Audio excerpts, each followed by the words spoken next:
Shalom, salam sejahtera bagi kita semua. Sekarang kita punya topik yang menarik karena ini bisa menjadi pertanyaan banyak orang. Mungkin juga anak-anak Tuhan yang masih muda. Topiknya adalah kenapa Tuhan mengizinkan beberapa tokoh di Alkitab mempunyai banyak istri.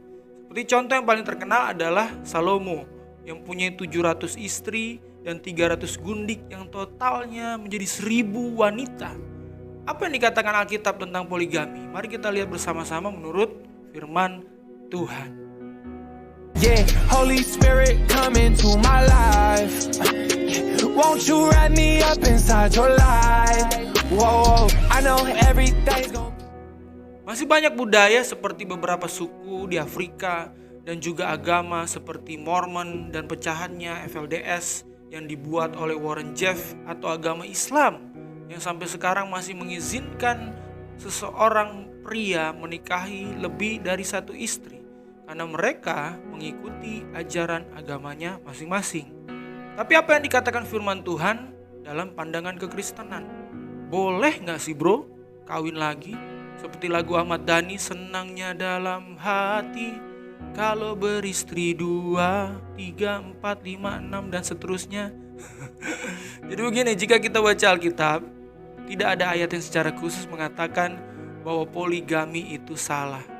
Tetapi ketika teman-teman membaca semuanya bersama-sama, ketika teman-teman menggabungkan beberapa ayat, kita bisa memahami bahwa poligami itu bukan kehendak Tuhan. Saya ulangi lagi, itu bukan kehendak Tuhan. Contoh dalam 1 Timotius 3 ayat 2 mengatakan, karena itu seorang penilik jemaat harus tidak bercela suami dari satu istri. Tidak dikatakan suami dari beberapa istri, dikatakan suami dari satu istri. Mungkin ada yang komen, nah itu kan perjanjian baru bro. Nah kita lihat dalam perjanjian lama, kita melihat bahwa Tuhan memerintahkan raja-raja pada waktu itu untuk tidak memiliki banyak istri. Itu tertulis di Ulangan 17 ayat 14 sampai 15 dan 17 mengatakan, apabila engkau telah masuk ke negeri yang diberikan kepadamu oleh Tuhan Allahmu dan telah mendudukinya dan diam di sana, kemudian engkau berkata, aku mau mengangkat raja atasku seperti segala bangsa yang di sekelilingku, maka hanyalah raja yang dipilih Tuhan Allahmu yang harus kau angkat atasmu. Dari tengah-tengah saudara-saudaramu haruslah engkau mengangkat seorang raja atasmu. Seorang asing yang bukan saudaramu tidak boleh kau angkat atasmu. Dan kita perhatikan ayat 17 mengatakan juga, janganlah ia mempunyai banyak istri supaya hatinya jangan menyimpang. Jadi mengapa kemudian Tuhan mengizinkan orang-orang tertentu dalam Alkitab seperti Esau, Yakob, Elkana, Daud, Salomo memiliki lebih dari satu istri? 1 Raja-Raja 11 ayat 1, 2, dan 3 mengatakan Raja Salomo mencintai banyak wanita asing, bukan saja dengan putri Firaun. Ayat yang pertama, ayat yang 1, adapun Raja Salomo mencintai banyak perempuan asing di samping anak Firaun, ia mencintai perempuan-perempuan Moab, Amon, Edom, Sidon, dan Het.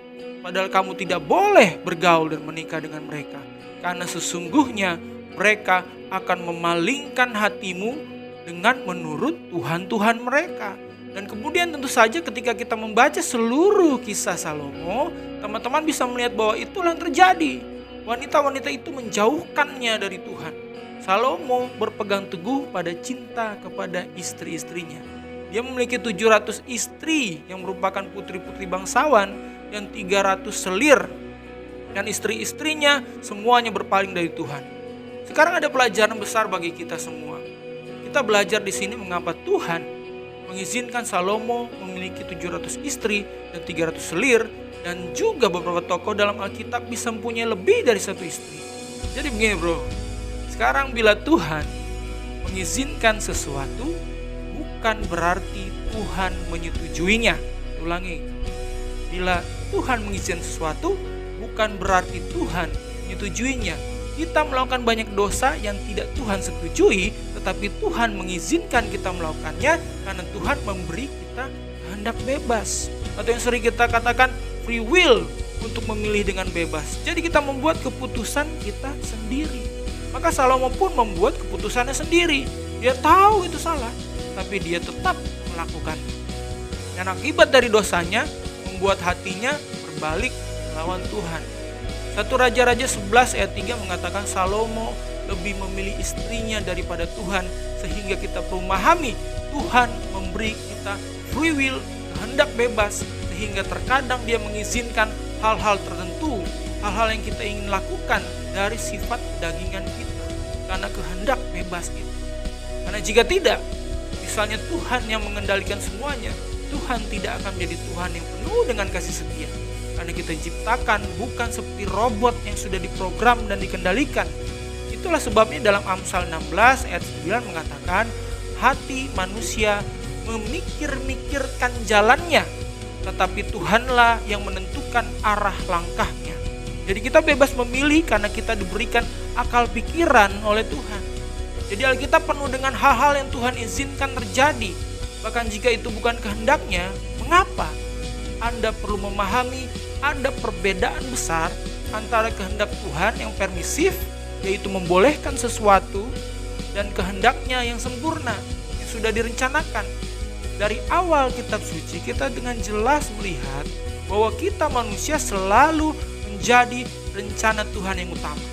Satu pria dan satu wanita untuk menikah. Kejadian 2 ayat 24 mengatakan, sebab itu seorang laki-laki akan meninggalkan ayahnya dan ibunya dan bersatu dengan istrinya. Bukan dibilang istri-istrinya, tapi istrinya. Sehingga keduanya menjadi satu daging.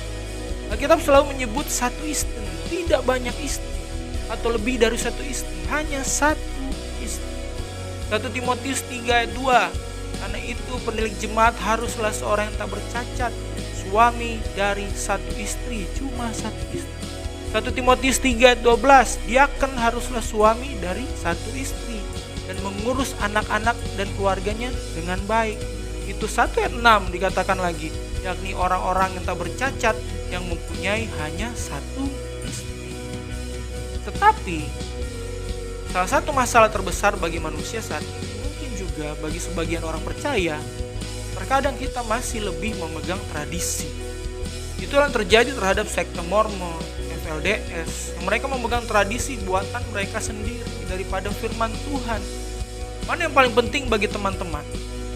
Apakah bersedia mengikuti pekerjaan Tuhan di atas segalanya, atau tradisi dari pekerjaan manusia? Apakah Tuhan di atas segalanya, atau tradisi yang kita pegang yang lebih penting bagi saudara, yang sudah jelas ditentang oleh firman Tuhan?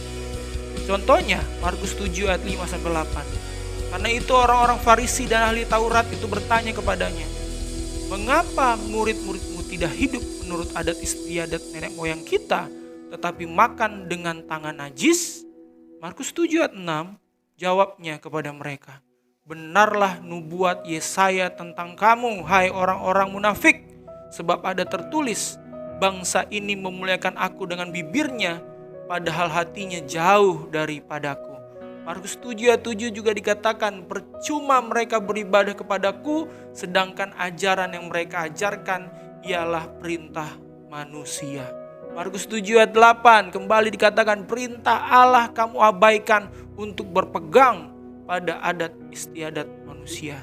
Ayat 9, Yesus berkata pula kepada mereka, sungguh pandai kamu mengesampingkan perintah Allah supaya kamu dapat memelihara adat istiadatmu sendiri. Itu yang dikatakan Yesus, saudara. Teman-teman yang dikasihi Tuhan, semua yang ada di dunia ini dapat lenyap, tapi firman Tuhan tidak akan lenyap. Pertanyaannya, apakah saudara anak-anak Tuhan? Apakah saudara benar-benar mencintainya? Apakah engkau menjadikan Tuhan hidupmu? Jika kamu benar-benar mencintai Tuhan, kamu akan mengikuti firman-Nya, perintah-perintahnya. Yesus berkata dalam Yohanes 14 ayat 15, jika kamu mengasihi aku, kamu akan menuruti perintah-perintahku. Sekarang yang menjadi tujuan kita sebagai orang-orang percaya di dalam Kristus adalah mengikuti firman Tuhan. Tidak peduli dengan apapun. Tujuan kita adalah menjadi semakin seperti Yesus Kristus. Jadi kita perlu tumbuh lebih spiritual di dalam Tuhan. Terima kasih teman-teman semua. Jika teman-teman diberkati oleh channel ini, jangan lupa subscribe, like, dan share. Agar kita dapat bersama-sama belajar lagi mengenal firman Tuhan yang diajarkan di dalam hidup kita. Puji Tuhan.